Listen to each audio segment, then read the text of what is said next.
RDC est une et indivisible. Et la population et tout le monde, c'est qu'il faut tout arrêter pour faire face à cette situation. Et que nous ferons de cette terre richement bénie un réel havre de paix, de prospérité et de progrès social.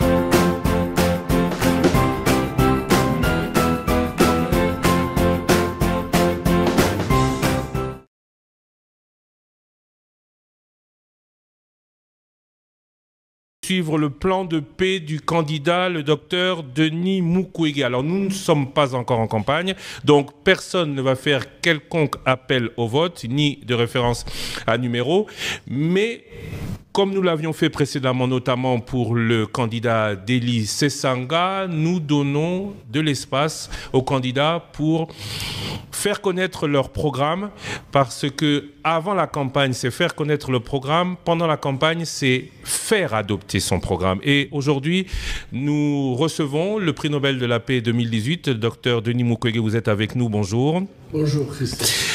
Pour vous interroger dans cette émission qui a commencé en Parlons-en, qui a viré à l'émission Le Débat et qui va se terminer en édition spéciale. Je ne suis pas seul, Thierry Kambundi, bonjour. Bonjour, Christian Lusakono. Alors, retour sur votre plan de paix, 2 principes, unité, consensus, 3 actes, refonte du système de sécurité, demande à l'ONU d'adopter une résolution d'instauration d'une nouvelle mission et que l'ONU ordonne le respect de la souveraineté de la RDC et de l'intangibilité des frontières. Avec cette grosse priorité, ces grosses priorités, l'armée, 5 urgences, notamment état des lieux, professionnalisation, amélioration des conditions de service, campagne de recrutement des jeunes. L'agriculture, 3 ans d'état d'urgence. Votre plan de paix, c'est un arbre avec 12 branches de sécurité sanitaire, sociale, économique, judiciaire, biens et personnes, énergétique, culture et sport, environnement et tourisme, et libre circulation, journalisme, diplomatie, éthique et émotion, avec la sève contre tous les arbres et ses fruits, le bien vivre ensemble entre Congolais. Alors ma première question va être la suivante. Au moment où on parle bientôt de campagne électorale, où chacun va prêcher pour sa chapelle, comment est-ce qu'un candidat peut venir lancer un appel à l'unité et la cohésion entre tous les Congolais, en ceux compris évidemment les politiques? Merci. Je crois que nous sommes dans une crise existentielle. Je pense que lorsqu'on se trouve dans une situation comme la situation de la République démocratique du Congo, aujourd'hui, il faut absolument qu'il y ait l'unité nationale.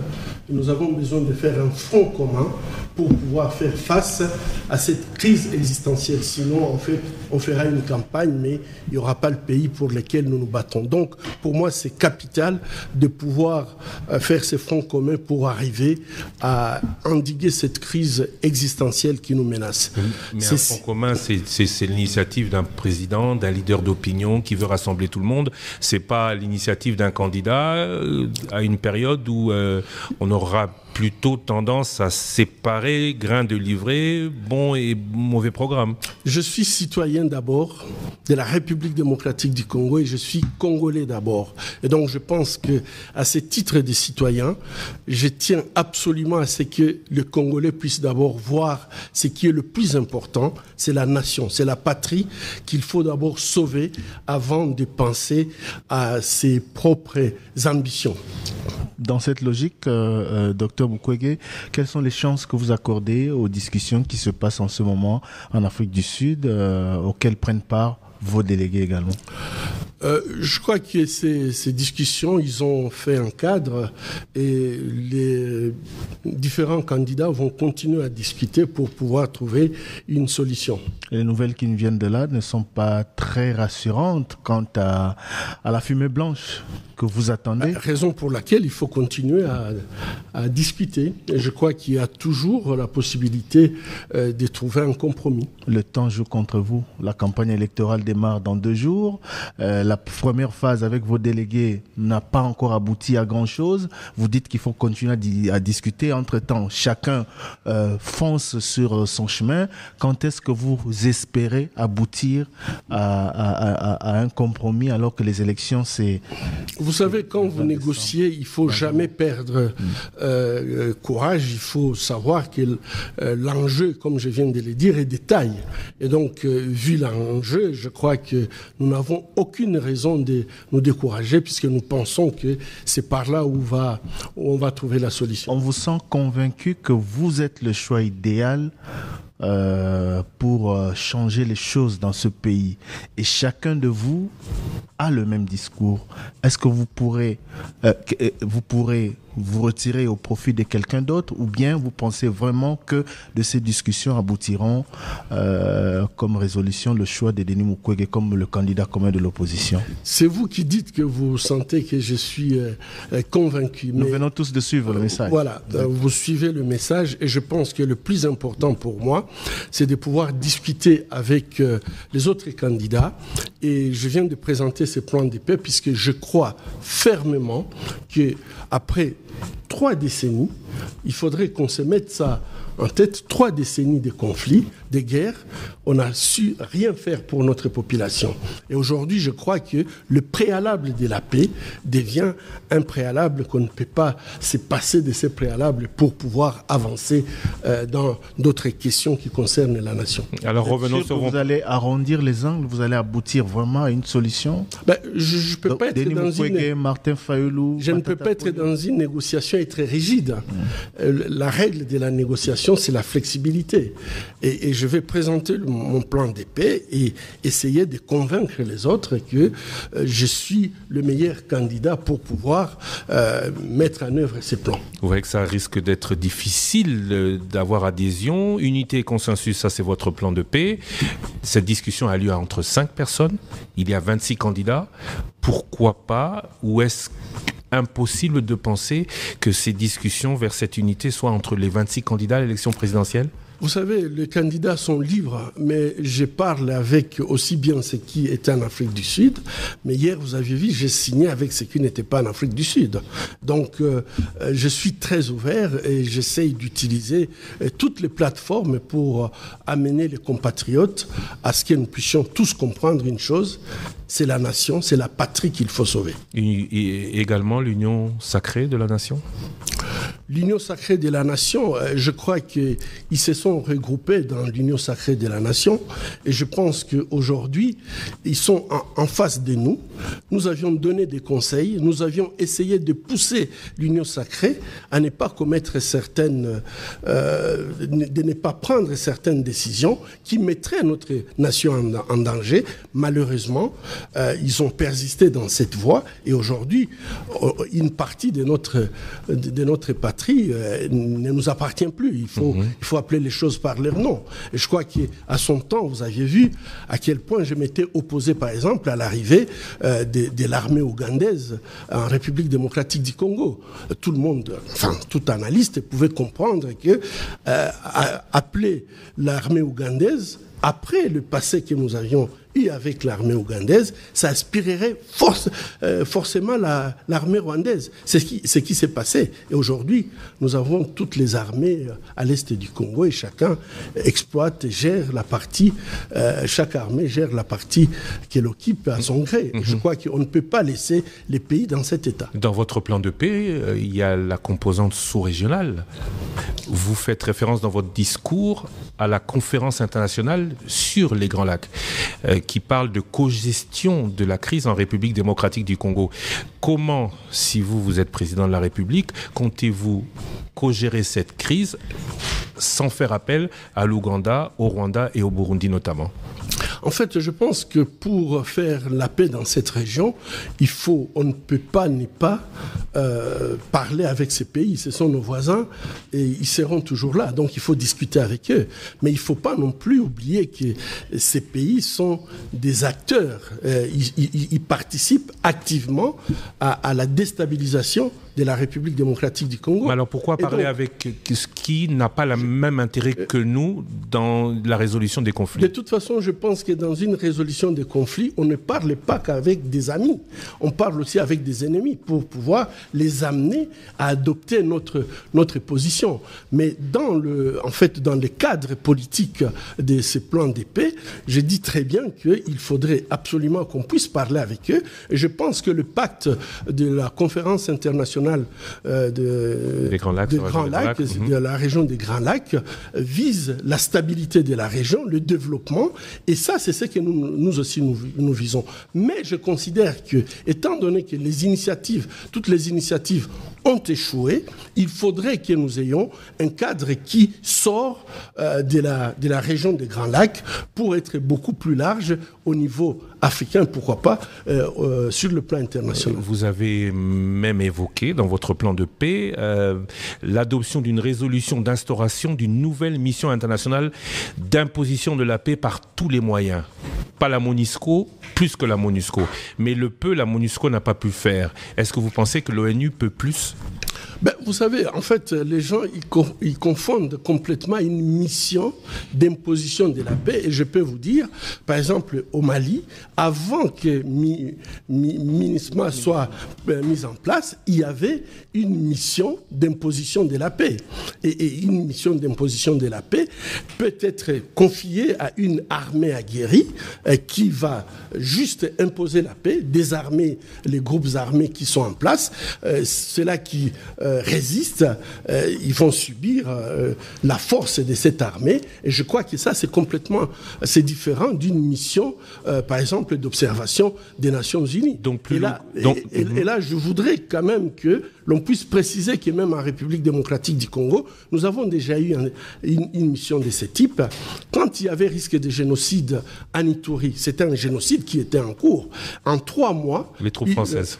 Artemis a su arrêter ces génocides. C'est tout simplement puisque c'était un commandement unique. Il y avait une armée aguerrie et qui avait une mission d'arrêter ces conflits qui risquaient de nous plonger dans un génocide. Et ça, c'est une mission qu'on peut obtenir lorsque on présente ces arguments. De quel pays ? On peut l'obtenir. Nous avons des pays africains. Il y a un pays comme l'Égypte a une armée très très puissante. Vous avez des contacts avec eux, vous avez des contacts avec des pays, certains pays sont prêts. Nous devons absolument avoir les contacts avec tous les amis africains et d'ailleurs pour essayer d'obtenir cette mission. Et là, je dois expliquer. La mission, c'est pour nous permettre, pendant que nous sommes en train de faire notre réforme du secteur de sécurité, donc c'est-à-dire recruter des jeunes qui n'ont jamais été dans un groupe armé, qui n'ont jamais commis d'abus. Lorsque nous sommes en train de les former, ces jeunes, on ne doit pas les envoyer au front avant qu'ils soient prêts à aller au front. Et pendant cette période, nous savons que les ennemis de la paix en République démocratique vont continuer d'opérer. Et donc pendant ces temps, nous voulons avoir une protection sous la couverture internationale qui nous permet de faire monter notre armée en puissance. Et je pense qu'en 2 ans, nous pouvons avoir des groupes qui sont suffisamment aguerris pour pouvoir assurer la sécurité en République démocratique du Congo. Je vais vous dire une chose. Nous ne devons pas continuer à vivre dans le fatalisme. Il faut savoir que le Congo a une histoire. Et le Congo n'a pas toujours été un spectateur par rapport à ce qui se passe dans le monde. En 1914, Première Guerre mondiale, l'armée, les forces congolaises à cette époque ont fait des campagnes avec des victoires. Vous les avez cités dans votre plan de paix, oui. Dans le plan de paix, ils sont cités. Ça, c'était pour ramener notre population à comprendre que les 3 décennies que nous connaissons, où finalement nous sommes méprisés par tout le monde, en fait, c'est une période de vaches maigres, mais nous avons la capacité. Et je crois que j'ai cité, pendant la Première Guerre mondiale, on a eu des victoires au Rwanda, à Rwakadingi, Nyanza, au Burundi, à Gitega, on a eu des victoires à Kigoma, à Mahenge, etc. Et toutes ces victoires-là, je crois qu'ils sont commémorées ici à Kinshasa, puisque nous avons des avenues qui portent le nom célébrations de ces victoires. En 1945, nous avions également eu des victoires jusqu'en Birmanie. Et donc je pense qu'il faudrait que le peuple congolais comprenne que nous ne sommes pas des fainéants, nous avons la capacité, mais il faut absolument que nous puissions nous organiser, il faut que nous puissions mettre une armée en place, et nous avons une jeunesse, nous avons des hommes et des femmes capables de mettre une armée qui peut protéger les frontières congolaises. Thierry Cambondi. Docteur, je reviens un tout petit peu en arrière par rapport au dialogue, parce que vous avez dit que ce sont nos voisins, nous sommes obligés de dialoguer avec eux. Depuis plus de 20 ans, nous dialoguons avec ces pays qui nous agressent, qui tuent nos populations et pillent nos richesses. Quelle posture vous proposez que la République démocratique du Congo doit adopter et quel narratif elle doit avoir vis-à-vis d'eux qu'elle n'a pas eu? Je parle de la RDC toutes ces années vis-à-vis du Rwanda et de l'Ouganda. Hier, vous parliez notamment, je complète, hier vous parlez de rupture des relations diplomatiques avec le Rwanda notamment. Aujourd'hui, apparemment, ce n'est plus dans votre écoutez, il ne faut pas confondre les choses. Faisons la part des choses. Je vais d'abord répondre. Messieurs, vous savez, lorsque vous négociez en position de faiblesse, dans toute négociation, c'est les rapports de force qui doivent jouer. Lorsque vous êtes dans une situation de faiblesse et que vous négociez, à ce moment-là, c'est l'autre partie qui doit vous imposer sa façon de voir.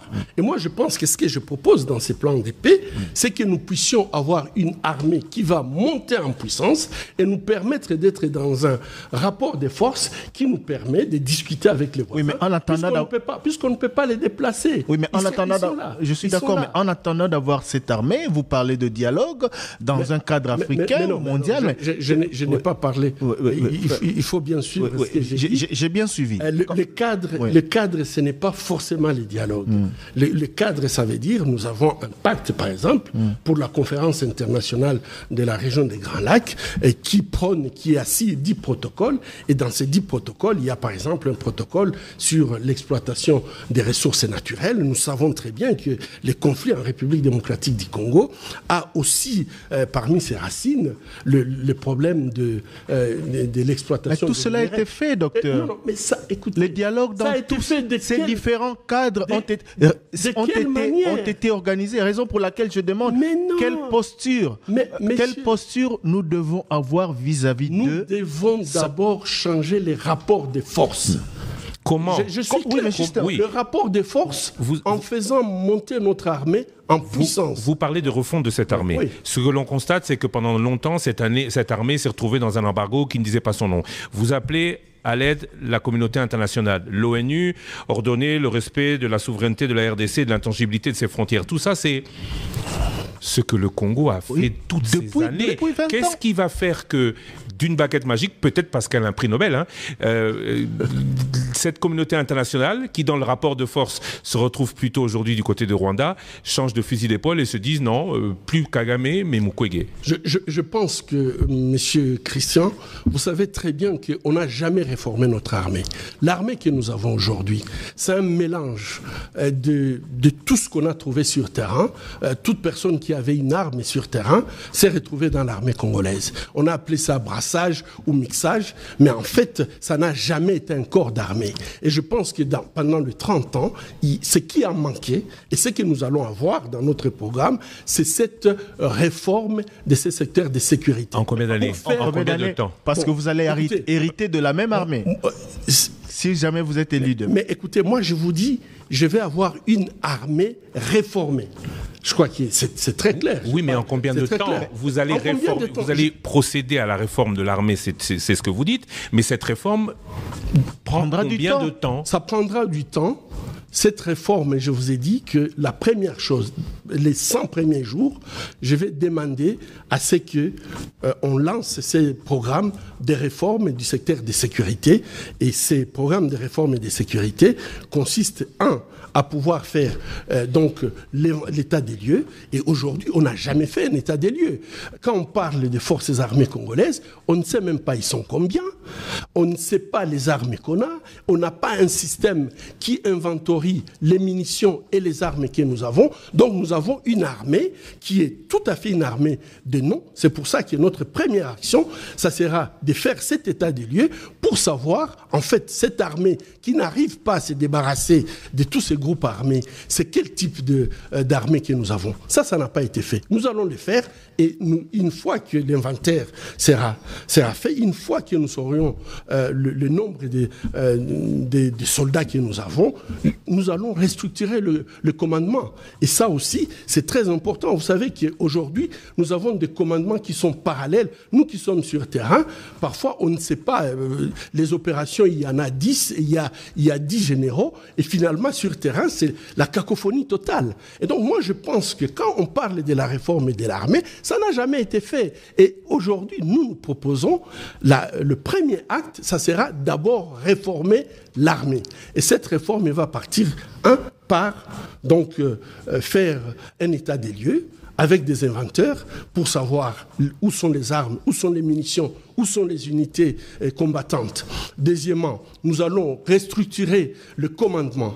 Une fois que le commandement est restructuré, nous allons mettre les soldats dans des conditions de travail où il peut vraiment se sentir qu'il est soutenu par son État. Et troisièmement, nous, comme je viens de le dire, nous allons recruter des nouveaux soldats. Nous allons faire un recrutement dans 145 territoires pour nous permettre d'avoir des soldats qui auront un objectif précis, qui auront une mission précise et qui vont comprendre que leur rôle est de protéger notre intégrité territoriale. Et ça n'a jamais été fait. Et aujourd'hui, nous avons une armée qui regroupe des gens qui ont des intérêts divergents, qui ne voient pas dans la même direction, qui ne font pas les choses de la même façon. Et ça, vous ne pouvez pas me dire que ce n'est pas une nouvelle chose. Vous serez obligé de faire avec le même commandement, avec les mêmes éléments de troupes, si jamais vous êtes élu demain. Raison pour laquelle je demande avec qui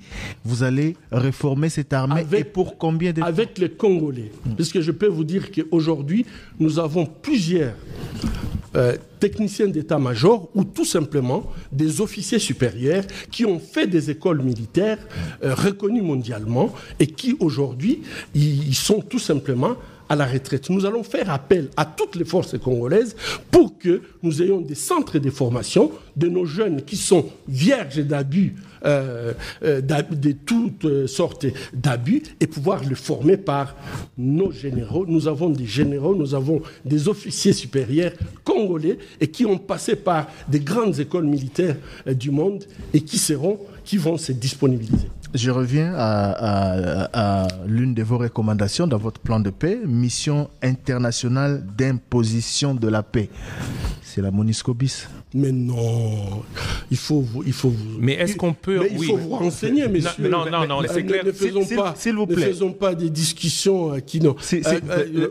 mais non, écoutez, j'accepte de discuter si vous êtes correct dans ce que vous êtes en train de dire. Puisque quand j'ai dit une mission d'imposition de la paix, c'est complètement différent de la MONUSCO. Et dans mon discours d'ailleurs... Dans ce sens que... La MONUSCO va partir, l'EAC doit partir, et toutes les forces étrangères sur le territoire congolais doivent partir. Professeur, voilà, docteur, s'il vous plaît, je n'ai pas parlé de la MONUSCO dans la définition de sa mission actuelle. Si vous m'avez laissé terminer ma question, peut-être que vous n'allez pas être déçu. Ce n'est pas dans la configuration actuelle de la MONUSCO, mais vous répétez tout le temps que vous êtes un homme de terrain.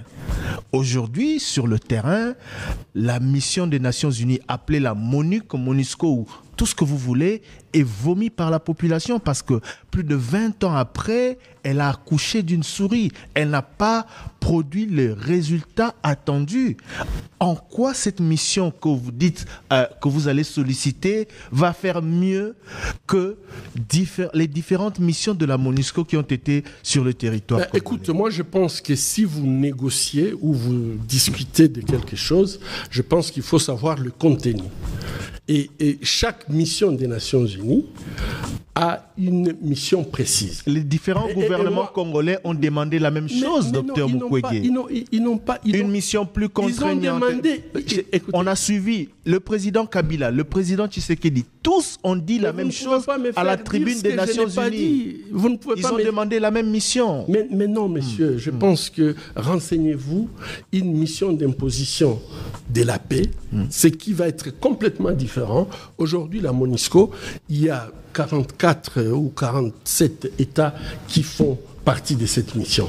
Et moi, je considère qu'une mission avec 47 États, c'est très très difficile de pouvoir avoir un commandement. Elle a réussi où, ce genre de mission d'imposition de paix? Donnez-moi des exemples. Moi, je vous donne un exemple. Parce que vous avez parlé du Mali dernièrement. Vous avez parlé du Mali dernièrement. Le résultat n'a pas été fameux. Je vous donne un exemple précis. Oui. Et si vous êtes journaliste au Congo, vous savez que en juin 2006, on risquait un génocide en Ituri. Et on a eu une mission d'imposition de la paix alors que la MONUSCO était sur place. Donc ça veut dire que ce sont deux choses différentes. Et moi, je ne vois pas pourquoi vous voulez que ça soit la même chose. Et ce n'est pas ce que j'ai dit. Et cette mission, excusez-moi, cette mission a opéré pendant 3 mois. Et en 3 mois, cette mission a imposé la paix. D'accord. Je vous donne un autre exemple. On a eu la mission d'intervention qui a participé au départ ou à la fin de l'aventure du M23 en 2013, si j'ai bonne mémoire. La brigade d'intervention. Mais au fait, il s'agit là des résultats à court terme ou des résultats provisoires. Vous dites mission de 3 mois. La mission arrive, elle opère. Elle s'en va et derrière, puisque la réforme de l'armée, reconnaissez-le, va prendre du temps, on va revenir à la même réalité au bout de 6 mois, 1 année. Bon, je crois que je peux vous expliquer. La brigade d'intervention avait échoué. Pourquoi ? On devrait d'ailleurs, le peuple congolais devrait se plaindre, puisque cette brigade d'intervention avait une mission qui était très robuste. Mais qu'est-ce qui s'est passé ? On a donné des généraux qui étaient des généraux blacklistés pour qu'ils puissent coopérer avec eux. La faute appartient à qui ? Puisque pour qu'une mission puisse fonctionner, il y a 2 côtés. Et moi, je pense que cette mission de la brigade d'intervention n'a pas pu être opérationnelle à cause des exigences du gouvernement congolais, alors que nous avions d'autres généraux qui n'avaient pas d'antécédents d'abus de droits humains qu'on pouvait mettre à la disposition de cette brigade, mais on a préféré mettre des généraux qui étaient blacklistés et donc cette mission avait échoué. Et pour que ça réussisse, il faut absolument qu'il y ait également la part du gouvernement congolais. Et ça, c'est ce que nous allons faire. Moi, je crois que vous vous dites au Mali, ça n'a pas marché, mais je vous donne cet exemple de l'Ituri. Ça marchait. Et lorsque vous dites, bon, ben voilà, qu'est-ce qui s'est passé ? En Ituri, on devrait normalement, après cette mission d'imposition de la paix, et c'est ce que nous allons faire, c'est de pouvoir stabiliser. Et pour stabiliser, nous, dans notre programme, nous allons stabiliser avec des forces congolaises. Ça ne sera plus des forces des Nations Unies, donc ça sera une stabilisation par les forces congolaises, et donc cette stabilisation va être pérenne. Saisir le secrétaire général de l'ONU à travers une résolution pour le respect absolu de l'intégrité territoriale de la RDC et l'inviolabilité de ses frontières. En cas de non-respect de cette résolution, suspension ou expulsion de tout pays qui va l'enfreindre. Je vous comprends, mais j'ai l'impression que l'on rêve trop grand parce que les Nations Unies n'arrivent même pas à sanctionner le Rwanda aujourd'hui. Mais non, écoutez, vous savez... Alors qu'elles ont les preuves de leur intervention. Le grand problème, c'est que ce que vous ne dites pas, c'est que notre diplomatie ne fonctionne pas.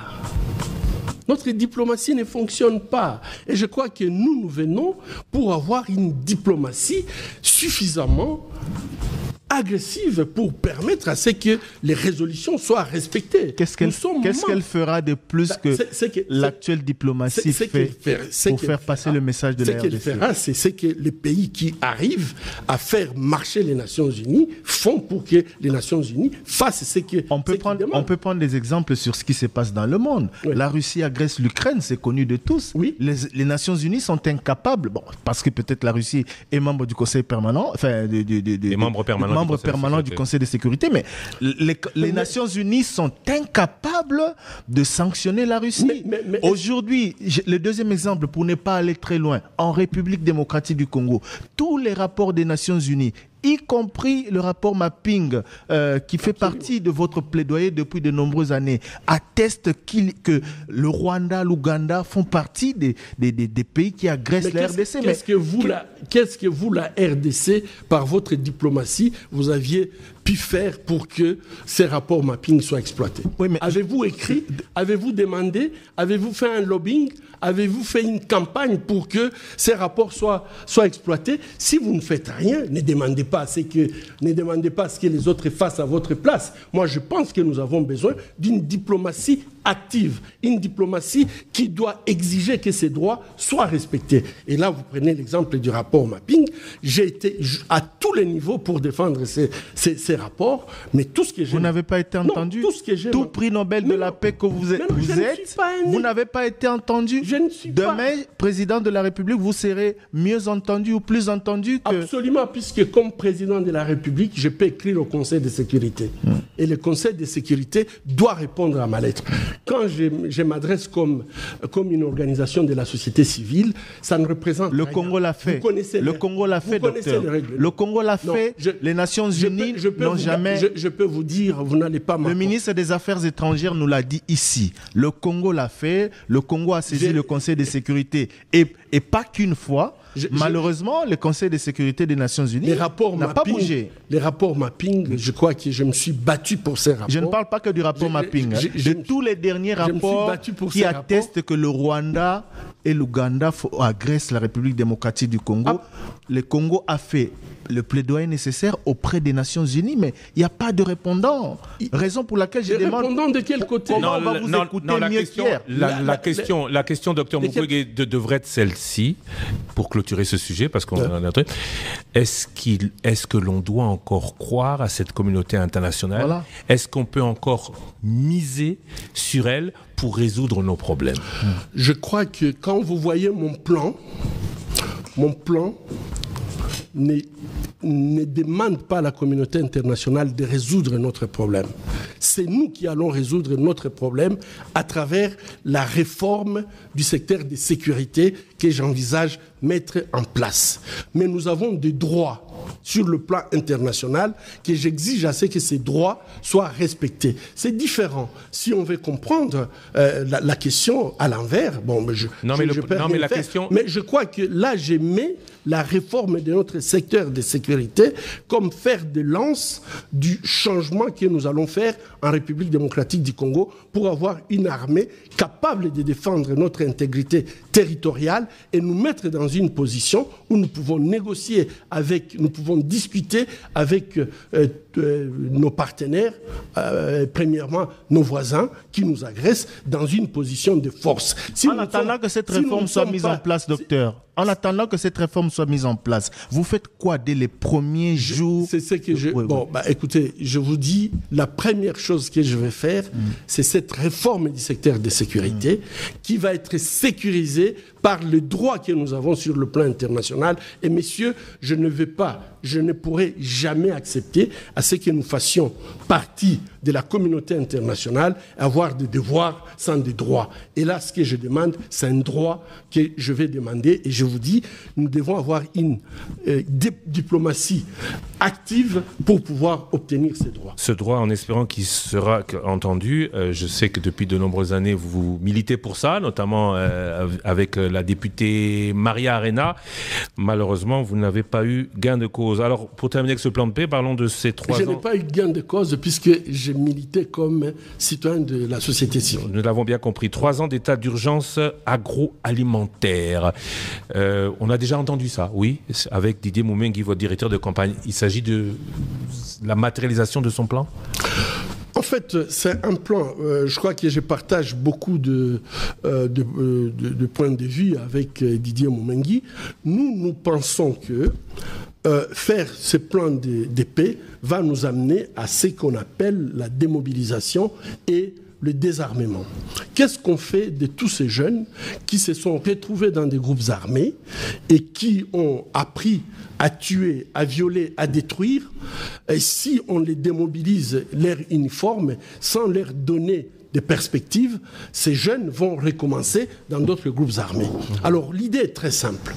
Aujourd'hui, nous avons un problème qui est un problème aussi lié un problème alimentaire. Et nous sommes dit que nous allons utiliser les villages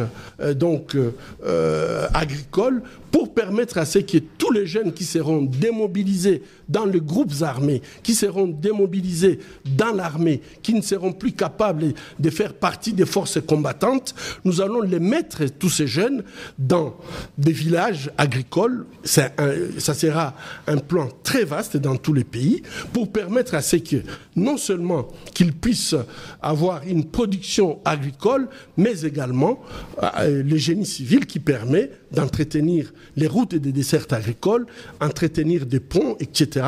Et ça va non seulement leur donner un emploi, mais aussi dans ces villages, il y aura des psychologues, il y aura des techniciens de développement rural, il y aura des agronomes. Donc ça sera une forme de démobilisation que nous voulons mettre en place, qui va répondre non seulement du côté militaire, mais qui va répondre aussi à un besoin urgent en République démocratique du Congo, lutter contre la faim. Vous dites l'autosuffisance alimentaire est le but à atteindre en combien d'années? Nous allons faire une urgence de 3 ans. Une urgence agroalimentaire de 3 ans. Et au bout de ces 3 ans, nous espérons que nous allons diminuer sensiblement les importations alimentaires en République démocratique du Congo. Alors cette question en amène une autre. Tous ces enfants que vous allez démobiliser, aujourd'hui ils font la guerre pour vivre. Aujourd'hui, ils vont vivre comment dans votre système?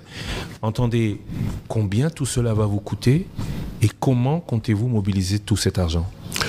De toute façon, il y a un gros problème. Quand j'ai dit que dans notre projet, nous allons d'abord faire un recensement exhaustif, c'est puisque on se rend compte de plus en plus qu'on a une armée des généraux.